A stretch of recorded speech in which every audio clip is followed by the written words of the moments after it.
themselves. And people tend to be disappointed when you tell them, well, listen, we still don't understand necessarily how all of these feats were achieved, but we do know who did them. And you can study the culture of these people and learn to understand them more. And perhaps the more you learn to understand them, you may be able to make individual discoveries that give you a greater insight into who these people were and why they achieved the things that they did, why they were able to achieve these things.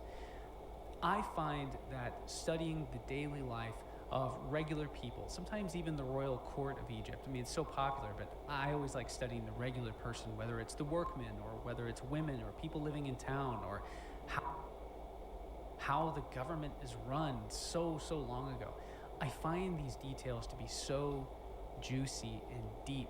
And as you go down into studying these people, learning about them, and then you gaze back at the pyramids, you get a better sense of what life was like in the ancient world and just how important the pyramids are. You get a sense that you wouldn't have had otherwise. And that's why I think that studying the Egyptians themselves is so important. It is so necessary for anybody who is wrapped up in the allure of the mysteries around how they built the pyramids and what the pyramids were used for, whether they were, many people think a machine of some kind, or many people think a cult worshipping center. That's something in there is more so what I believe. I'm really into ancient mystery cults and ancient mystery schools and these sacred practices.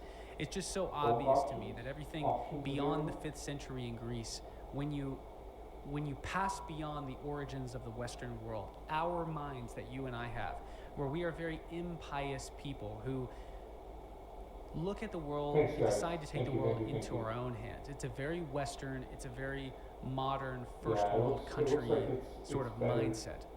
These are not those people. These are people who are extremely pious and really cared about paying tribute and honoring and worshiping their gods. And their view of their world is entirely different than our own. And I find that diving into that is just so enriching and mysterious and deep.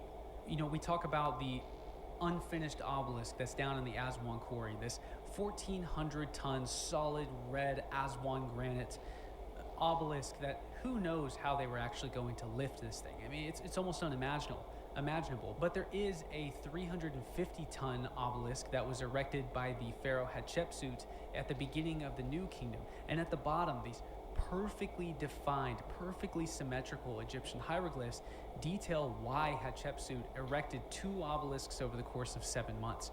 She said that she did it like any good king would, spent an incredible amount of money to erect 2 massive megalithic obelisks as eternal gifts for the god Amun. These were acts of piety. These were gifts that were given to the god. These are very religious people who are doing things for some kind of deeper spiritual religious meaning, of which we don't really understand what the implications of that were. We don't really understand what ancient Egyptian religion was like. We don't really understand what the priesthood was like and how real and visceral their experiences were. Or I'll just say, I don't think that they were interacting with their gods in any kind of symbolic sense. I think these things were literally happening. It's the same way in ancient Greece. You have these women who are not figuratively, not metaphorically becoming possessed by the god and becoming an oracle. They are literally becoming possessed by the god. It's not symbolic or metaphorical in any way. It is literal. And I think that there's something deep and spiritual that's going on in the ancient world that we have got to escape our Western modern mindset to understand. And the last thing I'll say about this SARS-CoV scan, the ancient civilization, ancient mystery realm is very popular right now. And anybody who is feeding you information and visuals and images that seem like they are just tailor-made to fit the bill of the interest of people in this popular space, if somebody's feeding you what you want to hear, you should be cautious of this. This is something that you don't have to deal with on my channel. I constantly tell you guys things that you may not want to hear. When you come across a channel or when you come across a research team that tells you everything that you want to hear, they feed into every single popular idea, be wary, be skeptical of that, because selling mystery is easy and very profitable. Now, there's a lot of real mystery out there. It's what I spend every waking hour of my life studying, and it's what I make videos about. When you're watching my channel, this is all 100% real and honest, and I'm going to tell it to you like it is, whether you like it or not, and sometimes whether I like it or not. So I just got home from about a 20-day excursion to Egypt, and one of the things that I was most impressed by the Giza Plateau in particular, aside from the fact that it literally dwarfs every single other ancient site that I have ever been to, is actually the density of architecture and tombs and tunnels and shafts and holes that lead to seemingly nowhere that are scattered all around the Giza pyramids. It seemed like everywhere I walked on the peripheral of the Great Pyramids, there was some strange hole or shaft just falling off into the ground 40 feet down or more, where I couldn't even see the bottom. The entire plateau around the Great Pyramids is filled with these mysterious, strange, alluring, dark shafts, tunnels, and crypts that lead to nowhere. I was blown away by the sides of Menkaura's mortuary temple and the length of the causeway, and I was even more bewildered that Menkaura's Valley Temple still remains beneath the sands. And as I stood on that causeway, peering out into the southern desert away from the Giza Plateau, I could only think about how many other ancient treasures must be buried beneath these sands, beneath the foundation of Giza's 4th dynasty. And I wondered, how much further back does all of this construction go beyond the 4th dynasty, into the 3rd, 2nd, 1st, or even pre-dynastic Egypt?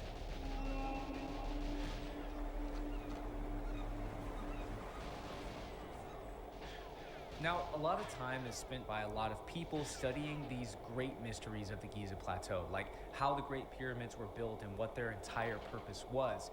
But one thing that I always like to consider is, who were the people that were actually living here on the peripherals of this great construction during its time, some 4,500 years ago? And at so many ancient sites throughout Egypt, you can see the evidence of these earlier seeds at these temples, leading back further into antiquity. You can take Karnak Temple, for example.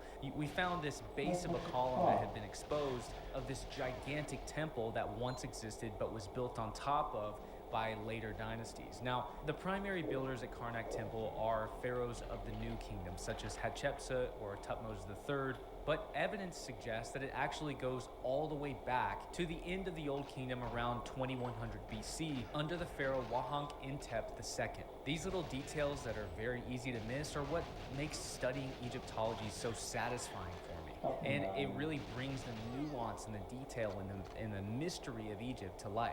And throughout the several days that I spent at Giza, I was always pointing off into the peripherals, just imagining what must be laying beneath the waves and millennia of sand that is built up around the Giza Plateau. What secrets does Giza still hold, and how old must some of these still buried structures be, and how much older than the Great Pyramids must some of these still buried structures be? So I started researching. What existed at Giza before the Great Pyramids? What existed there before the 4th dynasty began their major construction projects? And is there any evidence of this? Or was Khufu the very first builder at Giza and there's nothing there before him? Well, the Great Pyramids exist upon the Giza Plateau, which sits above where the Egyptians would have lived in this rich, fertile, black land that is seasonally inundated by the Nile. We often think of Egyptians as being these loincloth-wearing desert dwellers riding camels from place to place, but that couldn't be further from the truth. These were people who were filthy rich, living in an absolutely beautiful tropical area. They were spoiled rotten by the Nile. They were not desert people. They lived on the Nile. And the vast majority of them were barley and wheat farmers. And giving up portions of their agriculture as well as seasonal labor is how an Egyptian paid their tax to the pharaoh. Now, we do have evidence that people were living along the Nile for as long as 70,000 years. But why is it not easy to be able to find these 1st dynasty, 2nd dynasty, 3rd dynasty homes that were down the plateau from the Giza pyramids? Well, there's very little real estate in Egypt. The Egyptians have never lived in the middle of the desert. They only live in the tropical areas right along the Nile, and that's very slim pickings for real estate. And that real estate has been built over dozens and dozens of times over the last 5,000 years. So it's impossible, almost impossible, to find these homes from early dynastic or pre-dynastic Egyptians. However, we do have monuments that are still almost perfectly preserved that mark their existence. And this is why tombs are so important in Egypt. Egyptians didn't build their tombs where they lived, they built them and dug them in the deserts and in the cliffs west of the Nile, where they have remained pretty much untouched for the last 5,000 or more years. As a little side note, if you're ever traveling through Egypt on one of my tours, you will eventually notice that all of the tombs in Egypt are on the west side of the Nile. Well, why is that? Well, the Egyptians, like many other cultures around the world, revered the sun. They were a sun-worshipping Oh man, I do culture. plan They to play called other it levels. Ra, Like R-A. I'm It was set up born in here the now morning with and the it died TV in and the everything. evening, Like and I'm it planning gave to play life other to levels everything too. vital in the Egyptian I don't world. know. It's And almost sometimes midnight you here. see I'm gonna this play a little word more. Ra in the My names of ass the is pharaohs, like fucking Khafra, who is the hurting pharaoh on that this is terrible attributed to the chair. I'm construction gonna play of more. I the might Middle do some Great random Pyramid or the levels just to Second get some Pyramid. random Now, PBs. a Ka to an ancient Egyptian is the spiritual double, the vital Like no essence point of that PBs, body. but So you like have just some random Ka, ass and then you level. have I'm gonna Ra, keep which is playing this the level for a vital bit, but I'm essence of gonna Ra, or the likeness of Ra. Then you have Thanks, the pharaoh man. that is a descendant Dude, of Khafra, I have a which would be fucking really good chair Min-Kara. So you coming. have Min, which And means now that this is everlasting kind or of just like a enduring, test and then you stream, have right? Ka, which means the essence of, and then you have Ra, so the everlasting essence of Ra. And Ra would be born in the east and would die in the west. So Egyptians buried themselves in the west to be reborn again in the east. It was a deep, deep part of the Egyptian psychology. And this is actually where the classic phrase comes from when people have passed away and you say they've gone west. This comes from ancient Egypt. So these western tombs are in their greatest density from Abu Sir all the way down past Saqqara to Dashur, where Senefru's red and bent pyramid are constructed. Now these numerous tombs would have belonged to people who lived in and around Memphis, which was Egypt's long-standing ancient capital, but sometime around the Great Unification of Egypt, which would be around 3100 BC under the first pharaoh Narmer, all the way until Egypt would fall after the death of Cleopatra and the annexation into the Roman Empire around 30 BC. And really even a little bit after that, as many Greeks and Romans would bury themselves out here too. But what about north of Abu Sir, up at the Giza Plateau? Is there anything there that actually predates Khufu or the Great Pyramid? Well, it's not easy to peer through 5,000 years of continuous construction to find the earliest structures that are sitting at the very bottom. But we do have a few glimpses of earlier construction. So in 1904, archaeologists uncovered what they believe to be the oldest mastaba at Giza. Now, a mastaba is what is believed to be the precursor to the step pyramid. If you look at the step pyramid, it's comprised of 5 or 6 different mastabas, and it's essentially a large bench-like structure where there is either a tomb inside or a tomb carved into these tunnels and crypts underneath the ground, and it's this large rock building that is built on top of it to prevent tomb robbers from being able to get inside the crypts underneath it. So they call this a mastaba. Now, after discovering a clay seal with the symbol of the pharaoh Jet, they dated this mastaba to the first dynasty, and this is about 4 centuries before Khufu. Now later on, Flinders Petrie would return to this mastaba and document it in more detail, and it was constructed out of mud brick and was consistent with the style of architecture found in various other first dynasty mastabas. This was a huge structure, approximately about 120 feet by 50 feet, and it's not actually known who was entombed inside this mastaba, but clearly it must have been a very important person. Maybe a pharaoh or someone directly related to the pharaoh, as in the first dynasties, the entire cabinet or the government that served the pharaoh was made up of the pharaoh's family members. And it wasn't until later on, sometime in the later half of the 4th dynasty into the 5th and 6th dynasties, where various people from outside the pharaoh's family began to take prominent roles in the Egyptian government. And really, unfortunately, this is actually the beginning of the end of Egypt's Old Kingdom, because you have other powerful people who are not directly related to the pharaoh rising in prominence, wealth, and power in Egypt and began to challenge the pharaoh's power. And the very beginning of that is actually the beginning of the end for the Old Kingdom. It's very, very important that in Egypt, the pharaoh and his family, but really the pharaoh, has absolute power over the entire land. But nonetheless, unquestionably, this mastaba marks the burial place of a very important person who lived during Egypt's first dynasty, which is again several centuries before Khufu, Khafra, and Menkaura. And dotting the exterior of this huge first dynasty mastaba was somewhere around 55 to 60 other smaller tombs, which had been heavily looted, but Petrie was able to find and document several artifacts that made it seem that these were artisans, painters, dancers, people who would have been close in relation to whoever the owner of the central mastaba was. Interestingly, when Petrie penetrated the structure, he measured the inner burial chamber and found that it measured 35 feet by 18 feet. Now, for anybody who's an expert on the Great Pyramid, you will know that those are the exact dimensions of the Great Pyramid's King's Chamber. And that is obviously very unlikely to be a coincidence. Certainly, there is a significance to this measurement and these proportions that is lost to us some 5,000 years later. And I'd love to return to this mastaba and explore it and document it for myself to present to you guys. But unfortunately, it was recorded over 100 years ago. And somehow the sands of time have reclaimed this burial site, and nobody knows the location of it.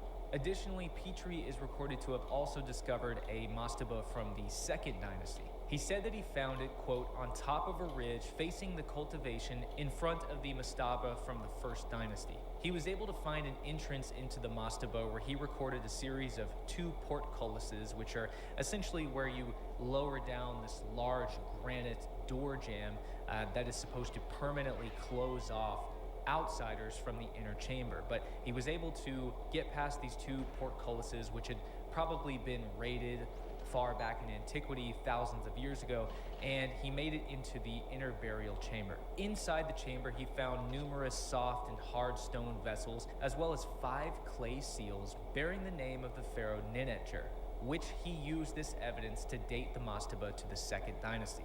Unfortunately, this mastaba has also disappeared to the sands of time.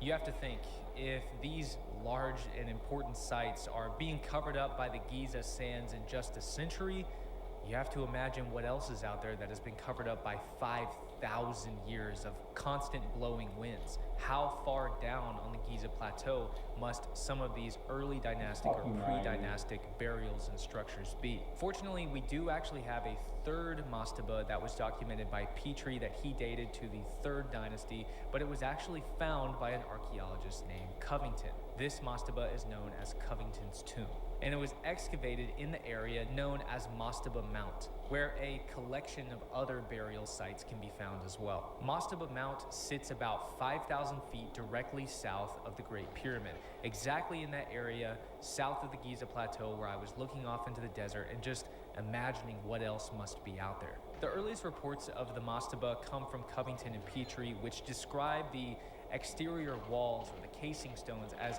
leaning in on themselves and being packed very tightly without mortar. This is not dissimilar from the other early pyramidal mastabas that have been found at Saqqara and other First Dynasty sites. This innovation of these stones being tightly fitted towards each other and leaning in on themselves is really an amazing architectural innovation in such remote history. You can only imagine, how did architects ever think to make walls that aren't straight up but are instead leaning in on themselves? It was probably to create stability, as well as making it even more difficult for tomb robbers to be able to break into the structure. If all the stones lean on themselves, the structure has even more pressure in on itself, making the blocks harder to quarry away. And its interior led to a tunnel network beneath the mastaba that was this large series of crypts and shafts, and may have even inspired the tunnels beneath the Saqqara pyramid as well. Using the artifacts inside and around Covington's tombs, both Covington and Petrie dated the site to the third dynasty.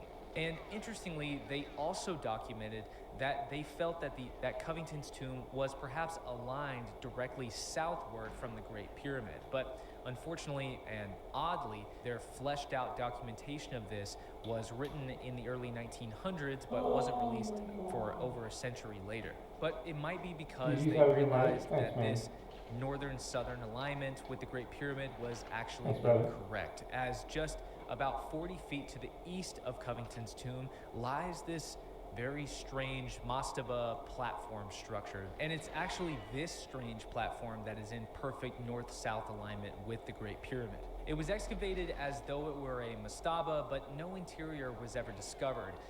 All that Petrie ever found in the early 1900s were fragments of various early dynasty artifacts laying around it. He climbed up to the top of the platform where there was no entrance, but there was this singular pit in the middle of the platform. Now, what could this pit be? Well, it may be, just maybe, it is a pit where a large wooden beam was slid down inside, and as it faces directly true north-south of the Great Pyramid, it may have been used by the Great Pyramid's architects to perfectly align the pyramid to true north and south. It would be very interesting if any other platforms with pits in the middle of this could be discovered, perhaps west of the Great Pyramid, as if there were any to the north or to the east, they would be covered up by modern-day Cairo. Now again, both this platform and Covington's tomb exist in this larger area known as Mastaba Mount, which was probably the central part of a larger network of a necropolis that was quarried away or has just been covered up by the sands of time over the last 5,000 years. But Covington's tomb and the viewing platform are not the only sites in the southern desert that actually predate the 4th dynasty. There is an entire ridge along the peripheral of the southeast corner of the Giza Plateau known as the Mahdi Outcrop. And this is a place where numerous tombs that are attributed to the construction workers of the entire Giza Plateau have been found. And on top of that, there is a small amount of evidence from an ancient dump site that shows us that this workers' village or town was actually not too far away from these tombs. The evidence seems to point towards the fact that during the construction of Menkaura's Valley Temple, which, okay, so you have a pyramid construction. You have the pyramid, you have the mortuary temple, and then you have the long causeway that leads down to the Nile River. And the temple that connects to the causeway to the Nile River is known as the Valley Temple. It exists at the bottom of the Nile Valley. It appears that the construction of Menkaura's Valley Temple actually displaced a local workers' village. And during the construction of Menkaura's Valley Temple, part of a section of or the entire workers' village was actually collected and dumped nearby in the desert. And this is what archaeologists found just around a century ago. Among this heap were a plethora of artifacts with pharaonic seals dating anywhere from the early 1st dynasty all the way down to the 4th dynasty, including the pharaohs Khufu and Khafre, but nothing of Menkaura, meaning that this settlement probably did not exist during Menkaura's reign because it was destroyed during Menkaura's reign. On another side note, as impressive and as important as Khafre's Valley Temple is, I found it really striking that when I was standing on Menkaura's causeway, looking down at where his Valley Temple should be, it was, to this day, it is still completely covered up by the sands and is not currently excavated. I find that very surprising with how important Menkaura's site is and how important Valley Temples are. And lastly, although it's a very popular idea among alternate history purveyors such as Graham Hancock or Robert Schoch or various others, it is also proposed by bona fide Egyptologists that the Sphinx may well predate Khafre's reign or the entire 4th dynasty as a whole. Or at the very least, the limestone outcropping which later made up the body and head of the Sphinx was a venerated monument that was facing due east by earlier dynasties such as the 3rd, 2nd, and 1st, or even pre-dynastic Egyptians. And only later was this limestone outcropping reformed into the body and face of the pharaoh Khafre. Or perhaps it was originally a limestone outcropping that was then shaped into a lion, that was then shaped into an Egyptian sphinx as we see today. Now, of course, when you're dealing with artifacts and monuments that are around 5,000 years old or even older, the evidence is very scant to begin with. And really the only evidence that we actually have for the Sphinx being much older than the 4th dynasty is the very obvious and deep water erosion marks that line the Sphinx pit, which these erosional marks seem to indicate that the Sphinx that the Sphinx must have been dug out during a time when Egypt was experiencing much, much more rainfall. Throughout the course of the early dynasties into the end of the Old Kingdom, Egypt was rapidly drying up. And it's actually thought that drastic climate change and drought may have attributed to the fall of the Old Kingdom around 2100 BC. Which seems to make it pretty unlikely to me that the Sphinx would be able to incur that much erosion if it were constructed towards the end of the earlier dynasties around 2400 BC. If I had to take my academic hat off for a moment and just speculate, I don't really find it implausible that the greater limestone outcropping that perhaps made up or would later make up the Sphinx body and head may have been dug out and venerated during early dynastic or pre-dynastic times, let's say somewhere around 3100 BC, maybe a little before or afterwards. And during this time when Egypt was much more wet than it would be 1,000 years later, it was able to incur this kind of rainfall that give us these erosional markings. Now, when exactly that limestone outcropping was actually cut and formed into the body and head of a lion or the body and head of a sphinx with the head of a pharaoh, we will never exactly know. It's pretty obvious that the head of the sphinx today is representing the head of the pharaoh Khafra, but what it was carved into before that is pure speculation. However, on the other hand, I don't really find it implausible that during the construction of Khafra's pyramid, as they are paving that causeway, they run into a large limestone outcropping, and rather than quarrying it away or paving straight through it, Khafra and his architects, probably his architects, see it as an opportunity to turn this huge limestone outcropping into a monument dedicated to Khafra. And they turn the causeway to the side, build a valley temple next to the Sphinx, and then build a temple in front of the Sphinx. That doesn't seem implausible, but then you have to consider, well, that's at 2400 BC, and Egypt is rapidly drying up towards the end of the Old Kingdom. How do we account for the amount of rainfall needed for those deep erosional markings at a time when Egypt is about to be completely dried up? I guess that's one of those great mysteries of Egypt. So I'm walking around the deserts of Dashur at the foot of the Red Pyramid with the Bent Pyramid, a couple miles away.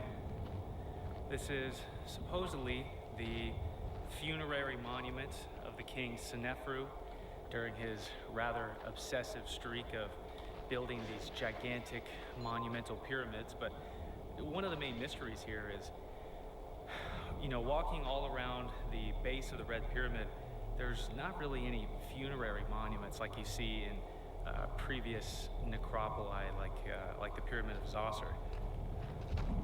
So up here's Land of Kim. What's up, everybody?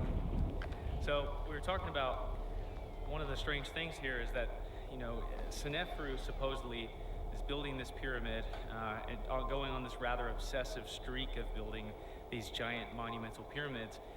But there's no decoration inside like you see at Saqqara in commemoration of King Zoser. There's no turquoise scarabs decorating the walls meant to look like the king's palace during his life. There's nothing like that here. It's totally different. And it goes on for the Maidum Pyramid, the Bent Pyramid, the Red Pyramid, Khufu's Pyramid, Khafre's Pyramid, Menkare's Pyramid. It's just a total mystery. What do you think? So another question about the Seneferu 3 pyramid burial hypothesis is why start out in the Fayum Oasis? So the Pyramid of Maidum is located in the Fayum Oasis, which is like an hour and a half, 2-hour drive from where we are here in Dashur. So he built this massive pyramid, the Pyramid of Maidum, in the Fayum Oasis, which had catastrophic collapse of the exterior casing stone. Holy fuck, I can only play a little more. I'm going to try to get lower than 230, but I mean, I don't know if I'm going to. Process here in Dashur with what they say started with the Bent Pyramid, and you'll see here in just a minute when we walk up towards there, the execution of the architectural design is immaculate. And I think it's a really unfortunate myth about the construction of the Bent Pyramid that this was somehow a mistake in the engineering or design phase, that they had to change the taper at the top. It's actually very intentional. because the slope angle of the top of the pyramid is exactly the same as what you see here in the red pyramid. You could take this one and sit it on the top and it's the exact same slope angle. So that slope angle is mimicked between these two structures. And again, I think it's a very unfortunate misunderstanding about the construction of the bent pyramid, that was somehow an architectural or engineering error. And then they came over here and built this one. And I think you'll agree that looking at these two, after seeing what we saw on the Giza Plateau, that these are just as impressive as anything on the Giza Plateau. Yeah, I totally feel the same way. I also love just the setting of this, that it's out here in the desert. It feels like you're in an ancient place. Yeah, this is really amazing. Giza was indescribable how monumental and colossal everything is there, and the density. You're walking around Giza and it's like everywhere you look there's something new to see, but being out here in the desert of Dashur at the foot of the pyramid and there's nobody here, this feels like I'm standing in a very ancient place.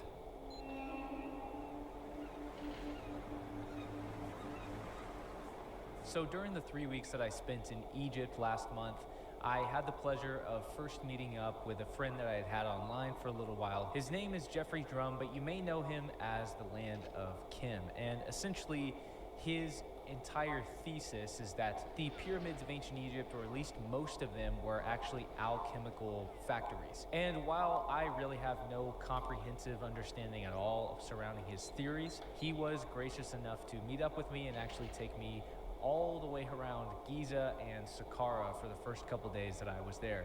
And he was the best tour guide that I could have asked for. So we were just discussing this red coating compound, that we have chemical analysis detailing the exact chemical composition of this coating compound. And it's all over several casing stones on the eastern side and also on the capstone, well, the remaining pieces of the original capstone that now make up this replica capstone on the east side. And the last time we were out here, we happened to find this. So this is an original edge piece of the casing stone. So imagine this piece of casing being an edge piece that went up the side of the pyramid. And you can see here on this edge piece that both sides of the edge were originally painted with this red coating compound. And the coating compound is a mixture of 3 different chemicals. It's silicon dioxide, sulfur trioxide, and aluminum trioxide, which created a chemical and corrosion-resistant coating compound that once covered the entire exterior of the structure. With the paint on both sides, other than the actual erosion of the stone itself, which has weathered away a lot of it.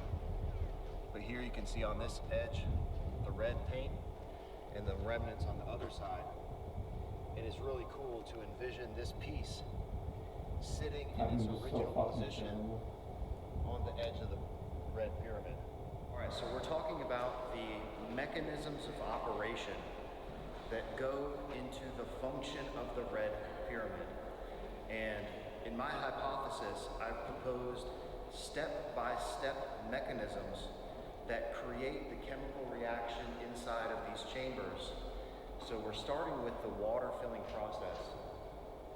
And you can see here on the lower portion of the chamber, there is a staining pattern that is indicative of the fluid dynamics that were involved in the first stage of the reaction process. And we've actually duplicated this fluid dynamic pattern in a series of experiments where we introduced water into a scale model of the chamber. Yo, do I have a link? I do, buddy. Thanks, man. I do, brother. Thank you, man. I appreciate that, my man.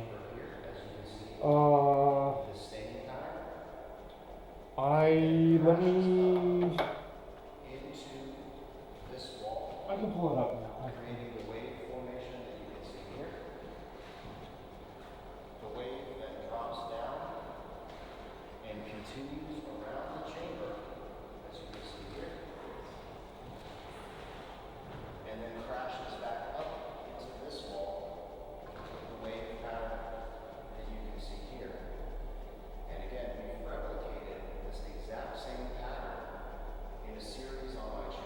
So we're going to see called like a the lot Red of footage Pyramid of Fluid trying to make Dynamics experiments, fluids today. where we So, had a I mean, tub with the same dimensions of the lower portion of chamber 1 here inside the Red Pyramid. We introduced water through the proposed inlet shaft, and it created this exact same circulation and wave pattern where it crashes up into each corner as it fills up the lower portion of the chamber. And the next thing to point out is the nebulous staining. So all of this staining on the walls of the Red Pyramid has been proven with a series of chemical analyses to be a mixture of metal oxides. So it's iron oxide, strontium, zinc, copper. We found elevated concentrations of lead in a few areas, which we'll show you here in just a moment. But these staining also contain trace radioactive metals like thorium. And you can see here when we get to the 1, 2, 3rd tier is where the staining gets very, very dark. And the staining gets darker as we get to the upper portion of the chamber. And if you turn around, just follow this 3rd tier, you can see the dark staining on the edge of the 3rd tier. So the 1st tier, there's nothing on the edge here, nothing on the edge here. When you get to the 3rd tier, again here, it's almost a perfect line going across the 3rd tier. That is the 2nd stage of the chemical reaction series. I have to say, I like Land of Kim's ideas about these, when you hear a lot of alternate theories about what the pyramid's usages could have been rather than just a simple royal tomb, sometimes the explanations seem rather impractical, whereas his ideas seem like something that elevates the status of Egypt. It makes Egypt more powerful. It gives Egypt, chemical processes that help agriculture or help Egypt's economy. It helps elevate Egypt above the rest of the ancient world, which is what the pyramids would have been used for, regardless of their true function. But I like this idea. Oh, this is cool. The smell is very strong. And it's emanating from the 3rd chamber, which is the actual final synthesis of the ammonia solution. So by ammonia solution, I mean ammonia gas dissolved into water. Today, in our modern industrial ammonia manufacturing process, we make liquid ammonia, which is ammonia gas that has then been supercooled and turned into a liquid form. But the ancient process was a lot simpler by simply dissolving gaseous ammonia into water to produce an aqueous solution of ammonia, very similar to what you would have under your kitchen sink. Household ammonia is an aqueous solution of gaseous ammonia dissolved in water. And you'll notice here in the 2nd chamber, and we go up to the 3rd tier, that very Thanks, bro. Yeah, thanks, man. starts precisely at the 3rd Thank you, tier. man. And look at how dark it gets in this portion of the chamber up here. Because again, as you're compressing the gases into the upper portion of the chamber, the temperature and the pressure of the reaction are increasing, which is creating more of these extrusions coming out of the stone. So that's what these drip stains are. It is liquefied material that is being extruded out of the stone due to fluctuations of pressure inside of the chamber. So imagine a sponge. A sponge is going to have a bunch of liquid inside of it. This is stone, and the stone doesn't have liquids in it, but it has metal oxides that are heated to a certain temperature that liquefy the material, and the fluctuations of pressure inside of the chamber cause these drip stainings to form on the walls. And again, you'll see that the concentration of the staining is much greater in the areas of the chamber that experience the greatest fluctuations in pressure. So this is where things kind of get interesting in terms of the chemical analysis. When we get to the top of the stairs, that's where we find the highest concentrations of lead and zinc in the holes at the top of the chamber. We always bring a UV light in here just so you can see the staining under the UV light.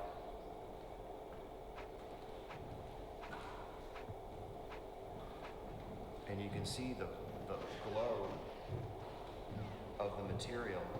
What the fuck did you get stuck on here?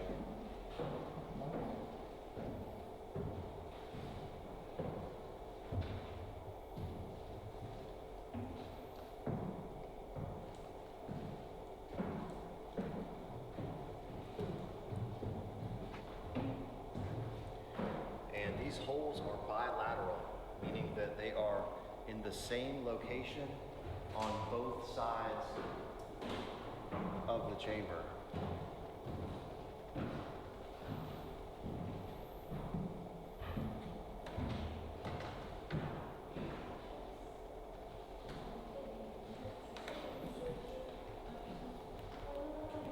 And the photos from the original, Wow, this thing is not original excavations, but the original restoration and some early 1900s photos show that this entire wall was I completely don't get it. covered What the fuck? in those geological extrusion stains.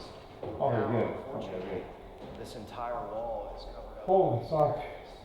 Well, that's a big one. Used to access the third. We at least got something. We're gonna Again, do some kind of other the random fallacy level. We about might the pharaonic play burial hypothesis is not Secret only Agent the now, difficulty Secret of getting your Agent. pharaonic burial down inside this structure, you then have to haul it all the way up here to the third and final chamber, which would be completely inaccessible without this staircase system. So there would certainly be some challenges in getting your pharaoh body down Privacy. inside of this structure. And I think Luke would agree, having been inside of here, it certainly has more of an industrial feel than it does a pharaonic burial. So right now we're going up the staircase in Seneferu's red pyramid up to the third and final chamber. Here behind me you can see the corbelled ceilings that you also see in the grand gallery of the Great Pyramid.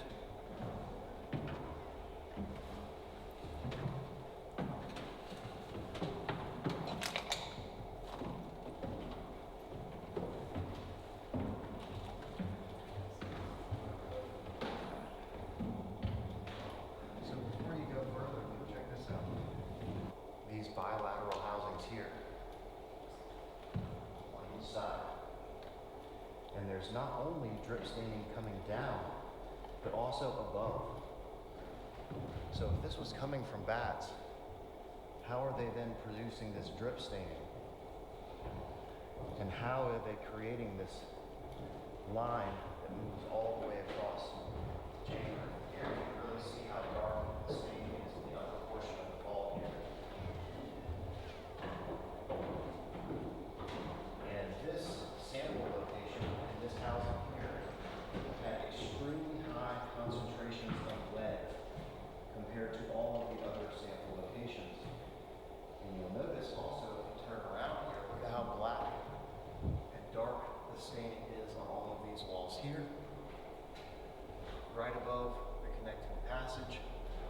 And then here on this side is some of the densest concentration of the staining in the entire structure, which is an indication that this area of the reactor is the one that experienced the highest fluctuations of temperature and pressure. Highest temperature being achieved, and also the biggest differences in high pressure and low pressure. All right, so now we are entering the main final chamber of the Red Pyramid.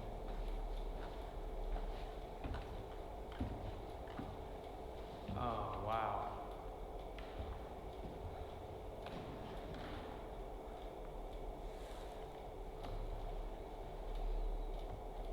What the fuck?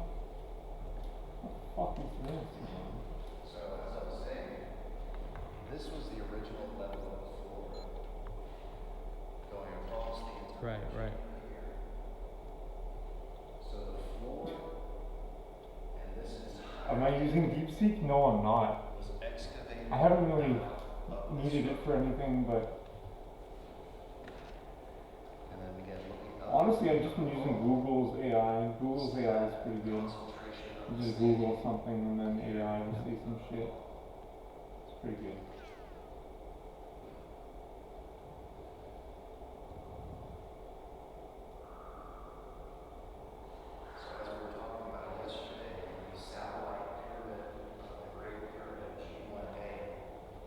Oh, at the top. Those massive efforts to excavate, there had to be a good reason for them to start hauling out all these stones. This is a massive amount of work to excavate all of this material from the chamber. So what was in here that gave them the idea that, okay, we're going to start digging here and we're going to excavate out all of these stones out of the chamber in an effort to find something. So there was something in here that was the impetus for the decision to decide to do all of this work. What do you think that was? The outlet shaft. And they were following that shaft in search of the next burial chamber, the actual burial chamber. Oh wow, No burial insane. was ever found inside here. Now you That's guys good, all man. know that I What do you use believe it that for? the pyramids in Egypt were being used as tombs one way or another. But I like Land of Kim's alternate explanation as well, because he incorporates something that most other alternative theories do not, and it is just a common sense means by which these pyramids would greater benefit the Egyptian people, whether that be agriculture or chemicals that they need, something that stimulates Egypt's economy. It makes some kind of practical sense, much more than some other alternate explanations. So one of the things I think about is when this chamber was constructed, it was probably the largest room in the entire world. The significance of this room just can't be understated. It was the largest, the most important room, chamber on the entire planet when it was constructed. Made out of huge blocks. Nothing Oh, wow, it's had been made really? like this before this era. That's Look at amazing. the size of this stone here.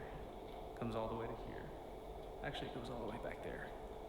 What do you mean, like the notes for Absolutely songs? Like if you want to do a cover colossal. song or something? Room. Now, what's really interesting about this is that this room is actually raised up above the chamber that's down there by some 20 feet or so.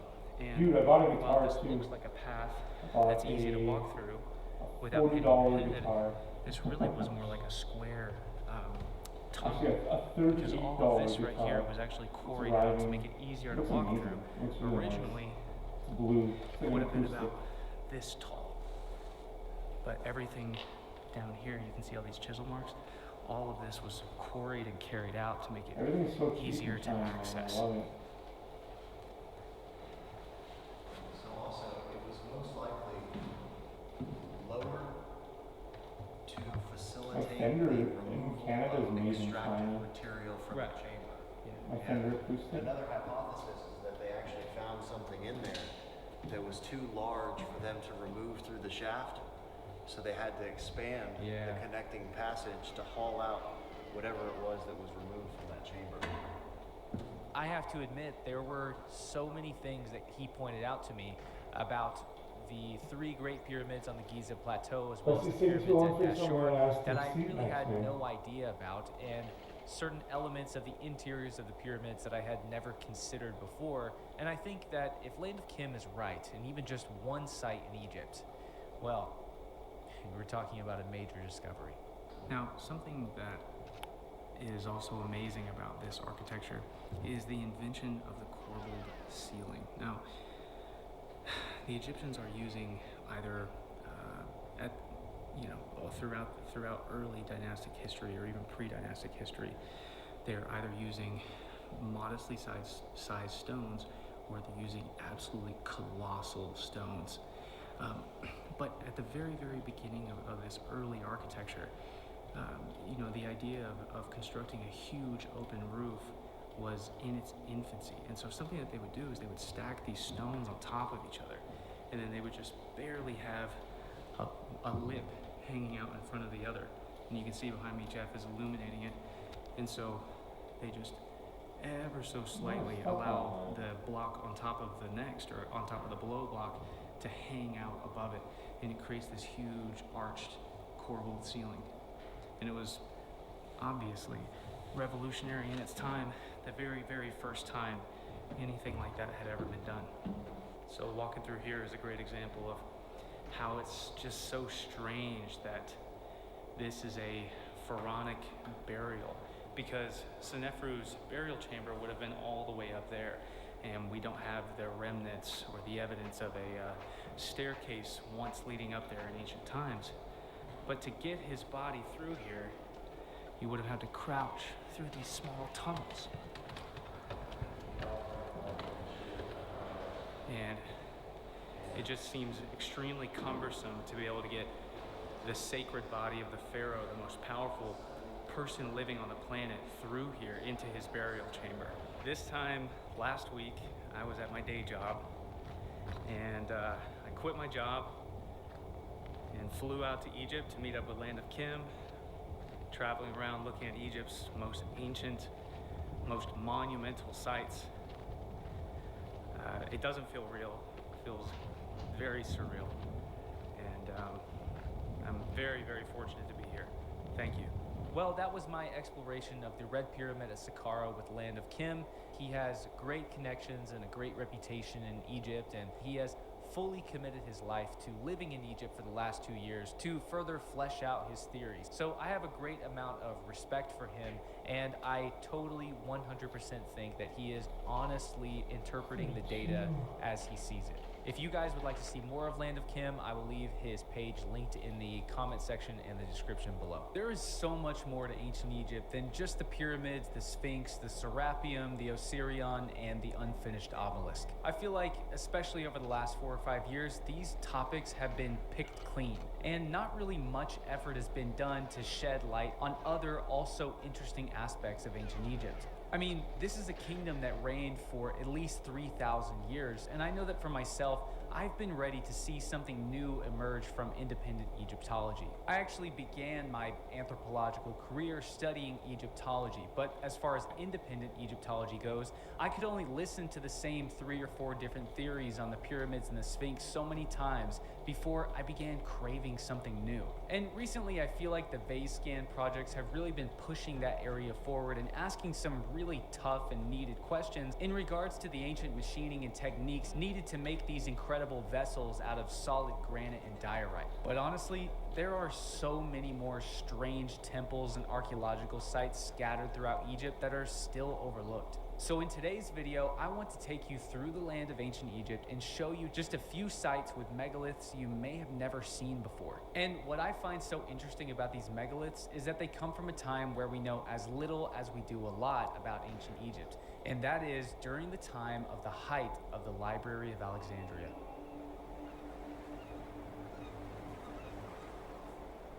So the theme of this video is going to be set among some of Egypt's more unknown temples, at least to the vast general public. And most of these sites are said to have been constructed during the time of Egypt's final kingdom.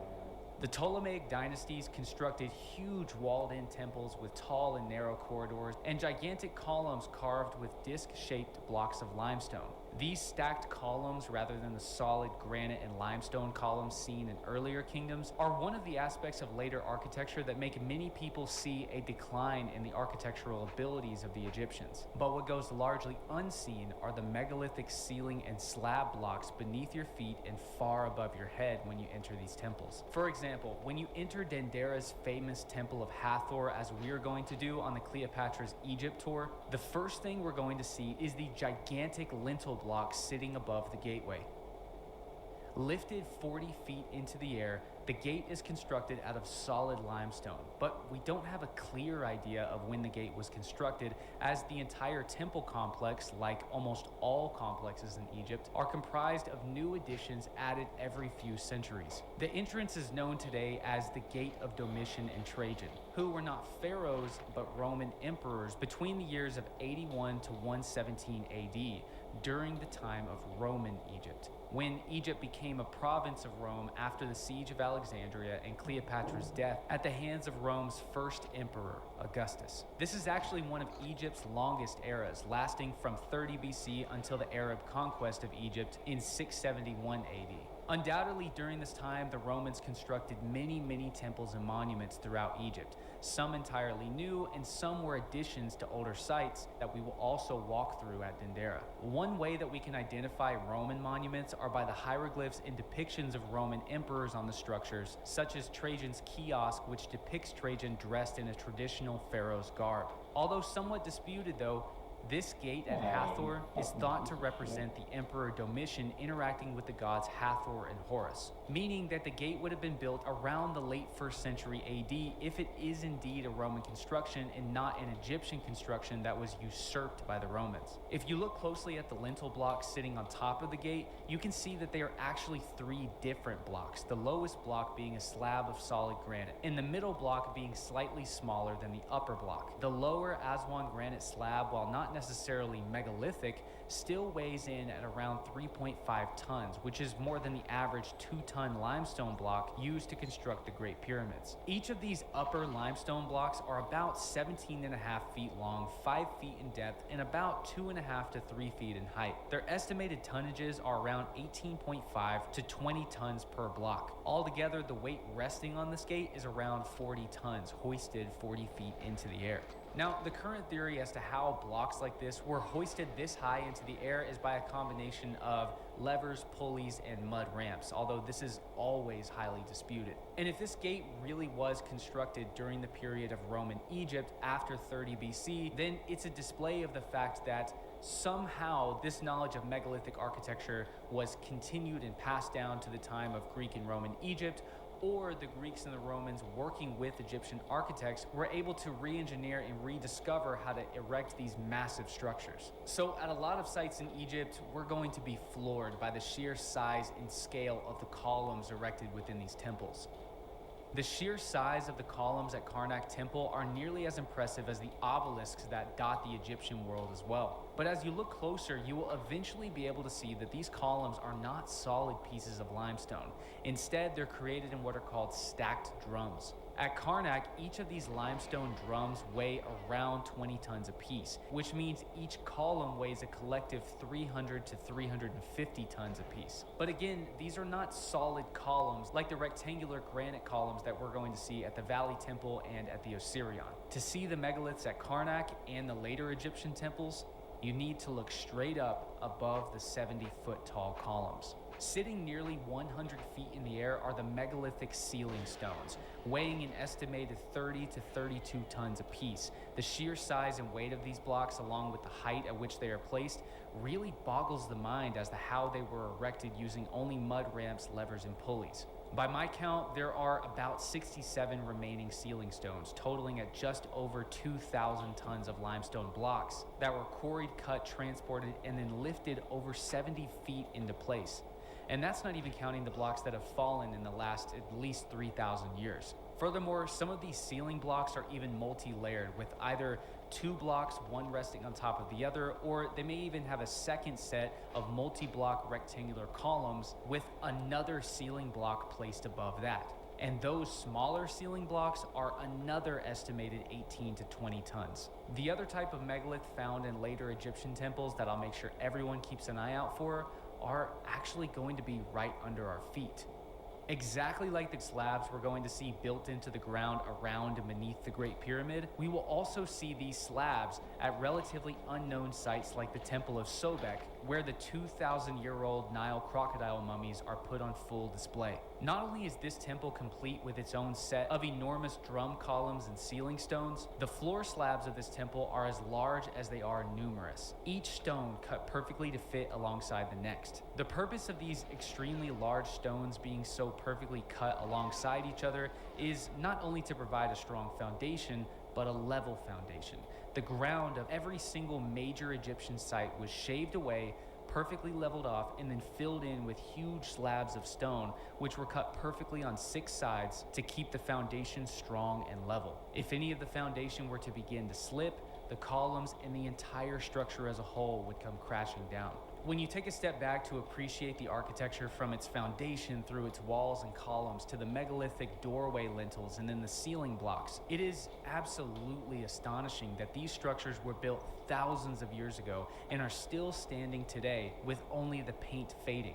And sometimes the paint hasn't faded at all. Furthermore, I find it mind-blowing that these feats were achieved by the world's very first recognized civilization, and they have never been surpassed. If you're interested in joining me on my very first expedition to Egypt to see all of this in person as well as every single other major Egyptian site, I'll leave a link in the description in the comment section below. I hope to see you there. So a monument in Alexandria that I personally can't wait to see is actually something that really nobody in the general public knows about. And it's actually a Roman obelisk called Pompey's Pillar. This pillar weighs 350 tons, and it's cut from a single block of Aswan rose granite, the same type of stone used in the King's Chamber of the Great Pyramid. This column weighs just as much or more than an entire drum column at the Karnak Temple. Now, with a lot of these monuments that we say are built by the Greeks and the Romans, it's really hard to know if they were actually built by the Greeks and the Romans, or if they were just Egyptian monuments originally that were usurped by the Romans. However, due to an abundance of Roman literary sources during the reign of Diocletian sometime around 300 AD, we know that this column was erected at the eastern corner of Egypt's second Serapeum built in Alexandria. And yes, Egypt actually had a second Serapeum. This Roman obelisk is the only single standing Alexandrian monument still in its original position. And I believe that it's a testament to the fact that the Romans acquired their knowledge of quarrying, cutting, and transporting megaliths from the Egyptians. And how do I know that for sure? I think it's very obvious when we look at Rome's most iconic monument besides the Colosseum, the Roman Pantheon. These enormous columns are carved out of solid blocks of Egyptian gray granite that were actually quarried in Aswan and then transported to Rome. The Romans only began construction on this scale after the siege of Alexandria in 30 BC, where they could now harness the architectural knowledge that the Egyptians had been protecting for thousands of years. In fact, while the Romans were just beginning to learn how to erect these solid granite columns after conquering Egypt in 30 BC, far away from Alexandria, in the deserts outside of Memphis, the old capital of ancient Egypt, lay toppled solid granite pillars lining the Saqqara necropolis that had been laying half covered in the shimmering sand for the last 2,600 years. You guys haven't really seen me make a lot of content on ancient Egypt because I felt for the longest time that I just didn't have much to add to the current conversations. All of the topics and theories surrounding the Great Pyramids, the Sphinx, the Osirion, the Sphinx Temple, and the unfinished obelisks as well as the vases have all been tapped endlessly, and I wasn't just going to make videos parodying what everybody else had to say just for clicks. But I study ancient Egypt a lot, basically every day. It's where my anthropology career began around 10 years ago now.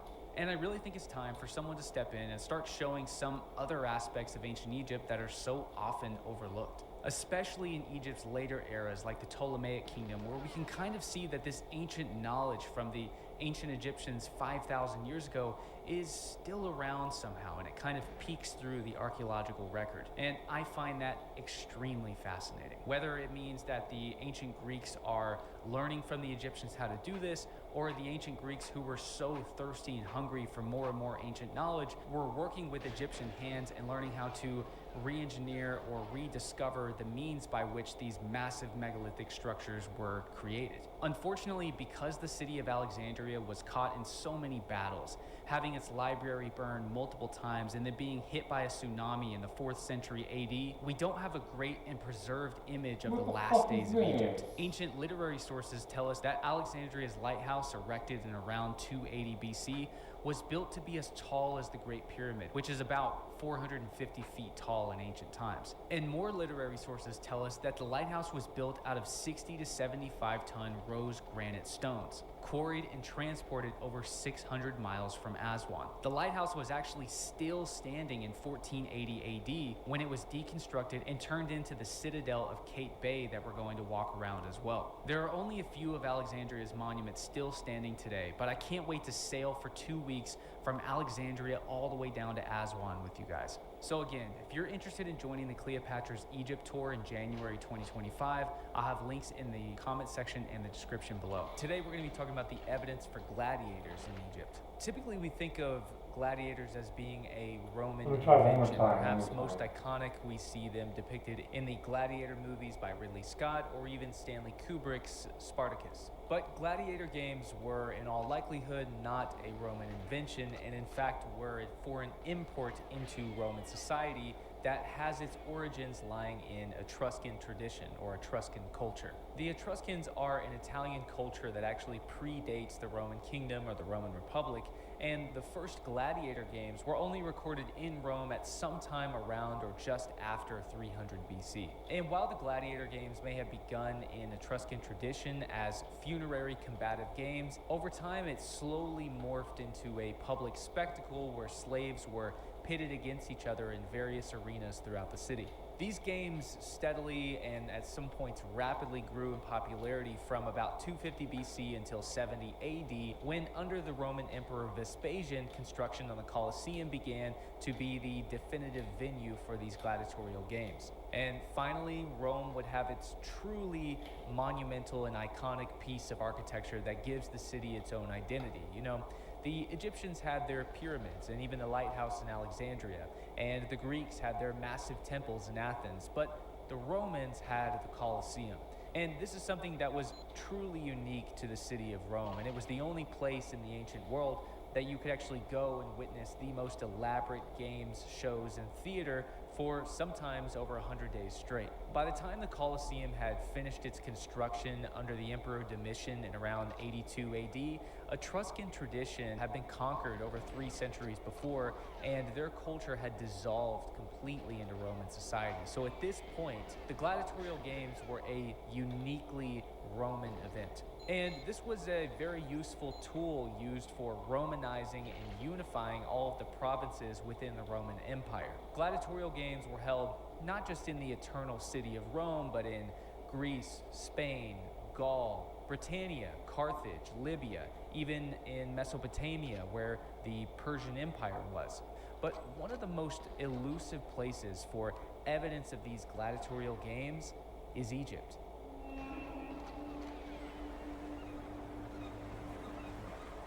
When we look back on Egyptian history, we generally consider Cleopatra to be Egypt's last pharaoh, and her death, along with the annexation of Egypt into the Roman Empire, as marking the end of the 3,000-year-long dynasty of ancient Egypt. And in some ways it does. In some ways it does. But what many people don't know is that after Cleopatra, we have many more pharaohs to go. Many more. See, Rome conquering Egypt did really nothing to change the symbolic role and the responsibilities that the pharaoh had in Egypt. The emperors were, in many ways, required to take on the role of pharaoh. They were still the high priest of the temples throughout Egypt. They were still responsible for appointing government officials. And in every sense, they were still considered legitimately the pharaoh of Egypt. Certainly, after the death of Cleopatra and after Augustus is essentially acclaimed the pharaoh of Egypt, of course the Greeks, Jews, and Egyptians living in the city of Alexandria, which was the capital of Egypt at the time, noticed a difference in the way things ran. But the largely Egyptian population throughout the rest of Egypt mostly carried on life as usual. And although he was Roman, they still venerated the pharaoh with all of the respect and admiration that they had for pharaohs over the last 3,000 years. But how do we really know for sure that Roman influence actually carried on throughout Egypt outside of the capital city of Alexandria?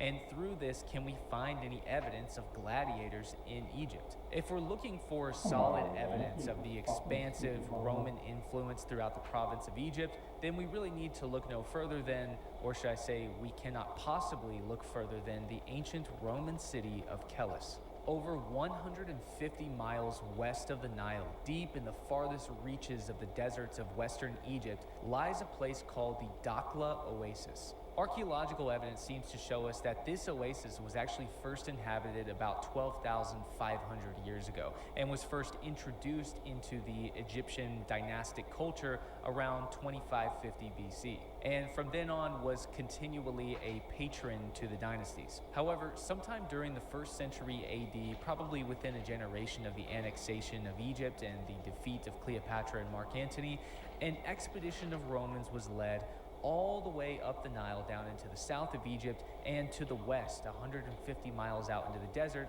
where they built an ancient Roman Egyptian city called Kelis. And strangely, although excavations first began in this area right on the periphery of the city in 1986, the city wasn't officially discovered until 1990, complete with a Roman birthhouse and an ancient temple dedicated to the Egyptian god Tutu, with mostly preserved murals that display a combination and the merging of this long-standing traditional ancient Egyptian art as well as Roman art, which is really truly unique in Egypt. And the site as a whole really provides some of the greatest insights into life in the Roman Egyptian world between the 1st century AD and the 4th century AD. And it's in this small city that we get the idea of two things. One being just how influential the pharaoh's role still is in ancient Egypt, not just immediately after the death of Cleopatra, but over 250 years after her death. And number two, the influence by which Roman culture had firmly planted itself in even the farthest reaches of Egypt, as well as the greater Roman Empire.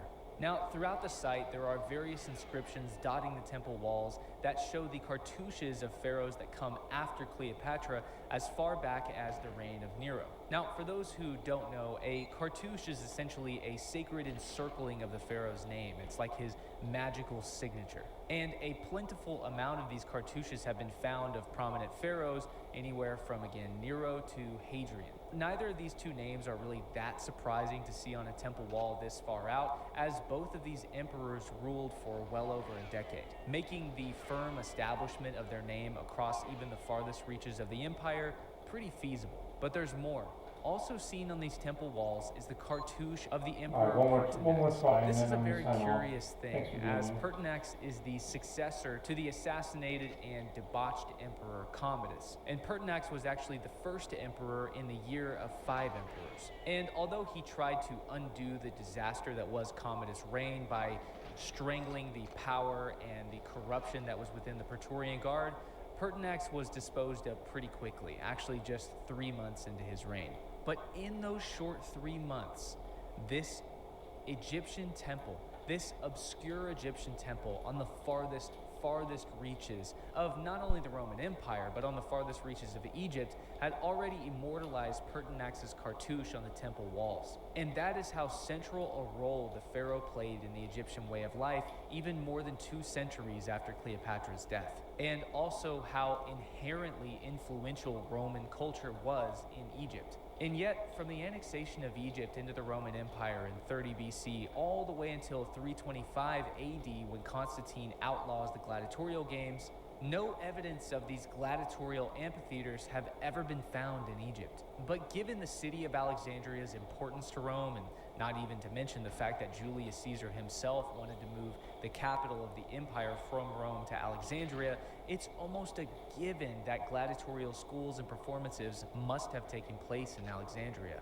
And also not to mention that Roman influence and the presence of Romans living in Alexandria was happening for well over a century before Augustus ever arrived to conquer the city. Now, the lack of evidence of what were very likely these mud brick amphitheaters isn't necessarily that surprising around and within the city of Alexandria, when so many other much more monumental, much larger Alexandrian monuments have never been discovered, such as Alexandria's library, the Museion, and even Alexander the Great's mausoleum. But the lack of ruins of amphitheaters does not necessarily mean a complete lack of evidence. If we look at the late 1st century writings of Decimus Junius Juvenalis, we see glimpses and hear stories of Roman women living in Rome falling in love with gladiators and running off with the gladiator schools to Alexandria and other cities throughout Egypt. And this is of course hinting at the fact that not only were there of course gladiatorial schools and performances and gladiators in the city of Alexandria, but they were also in other cities throughout Egypt. And perhaps it's not unlikely that, very similar to the temporary amphitheaters that were built all throughout the peripheries of the city of Rome during the time of Rome's Republic, Roman officials in Egypt may too have built these temporary arenas all throughout the country, and that's really why we don't see evidence of them today. And perhaps gladiators in Egypt traveled more like a modern-day circus, going from town to town, setting up these temporary arenas, performing for the local audience, and then moving on to the next place. And perhaps one of those places that they stopped was the Dakhla Oasis in the Roman-Egyptian city of Kelis. One of the most common artifacts that have been uncovered since its initial excavations in the late 1980s are numerous glass objects. And these are found in a variety of types, from planed and oddly and uniquely shaped to even painted and decorated. Some are just ordinary, typical Roman flasks that you see all throughout the Mediterranean, and some flasks are even shaped into the head of Dionysus. But a particularly interesting vase was discovered on the northeast corner of the ruins among a set of enclosures that make up the site's Temple of Tutu. And it was right here that archaeologists uncovered and reassembled a shattered gladiator vase, depicting two different scenes of fighting gladiators and a referee during a match. If we look closely at the first scene, we see a referee wearing a tunic with a red band over his shoulders, possibly symbolic to his role in the games. The left gladiator, Gladiator 1, is seen with curly hair, without a helmet, no shoes or leg protection, and he's wielding a small blade in his right hand, while his left chest, shoulder, and his entire arm dons what the Romans would have called a monica. This was a protective but flexible arm guard that allowed much more mobility, which is an interesting pair-off with the second gladiator to the right, Gladiator 2, who is depicted donning a monica across his left side, but also given a shield to protect his right side, as well as boots to protect his lower legs and feet. And finally, on his head, he wears what is probably a bronze Thracian or Secutor helmet painted with accents of blue. Now, this may look odd, seeing these differently paired and equipped gladiators facing off like this, but it was actually a dynamic that the Romans really enjoyed. They enjoyed seeing interesting fights where you may have a large but minimally armored man wielding a very heavy weapon, and you may have a smaller, more mobile but heavily armored lightweight weapon. And they wanted to see these interesting dynamics face off against each other. This was very entertaining to the Roman people. And there's a scene on the back side of the vase which you may think is representative of the same match, but it's not. If you look closer, each gladiator is